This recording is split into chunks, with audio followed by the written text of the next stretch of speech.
பார்த்து வருகிறோம்.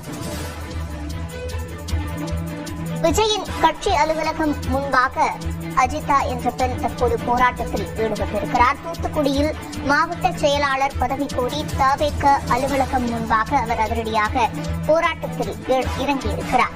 முன்பாக காலையில் விஜயின் கார் குறுக்கே வந்து அவர் மாவட்ட செயலாளர் பதவி கோரிய நிலையில் தற்போது போராட்டத்தில் ஈடுபட்டிருக்கிறார். கூடுதல் விவரங்களை செய்தியாளர் செந்தில்ராஜாவிடம் கேட்கலாம். செந்தில்ராஜா, முழுமையான விவரங்கள்.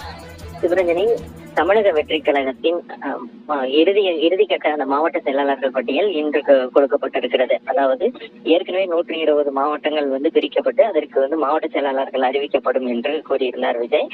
அதில் பெரும்பாலும் அதாவது 96% மாவட்ட செயலாளர்கள் அறிவிக்கப்பட்டு விட்டனர். இருந்தாலும் தூத்துக்குடி மாவட்டத்திற்கு மட்டும் எந்த தொகுதிக்கும் மாவட்ட செயலாளர்கள் அறிவிக்கப்படாமல் இருந்தார்கள். அதாவது 2 தொகுதி அல்லது 3 தொகுதிக்கு ஒரு மாவட்ட செயலாளர் என்று அவர்கள் ஏற்கனவே பிரித்து தங்களுடைய நிர்வாக வசதிக்காக அறிவித்திருக்கிறார்கள். மாவட்ட செயலாளர்களும் அந்த வகையில் நியமிக்கப்பட்டிருக்கிறார்கள். இருந்தாலும் அந்த தூத்துக்குடி மாவட்டத்தில் மட்டும் ஏற்கனவே ஆரம்பத்திலிருந்து சிக்னல் நீடித்து வந்தது. ஏனென்றால் தமிழகத்தில் இருக்கக்கூடிய மற்ற மாவட்டங்கள் 2 தொகுதிகளை ஒரு மாவட்டங்களாக பிரித்திருக்கக்கூடிய நிலையில் அந்த 6 தொகுதியை கொண்ட தூத்துக்குடி மாவட்டத்தை முழுவதும் தனக்கு கொடுக்க வேண்டும் என அஜித் பேசி வந்ததாக கூறப்படுகிறது. இருந்தாலும் 6 தொகுதியை கொடுக்க முடியாது, 2 தொகுதி கொண்ட ஒரு மாவட்டத்தை கொடுக்கிறோம் என்று பேச்சுவார்த்தை நடத்தி வந்தார்கள். இந்த நிலையில் அந்த பேச்சுவார்த்தையில் எந்த உடன்பாடும் ஏற்படாமல் இருந்தது.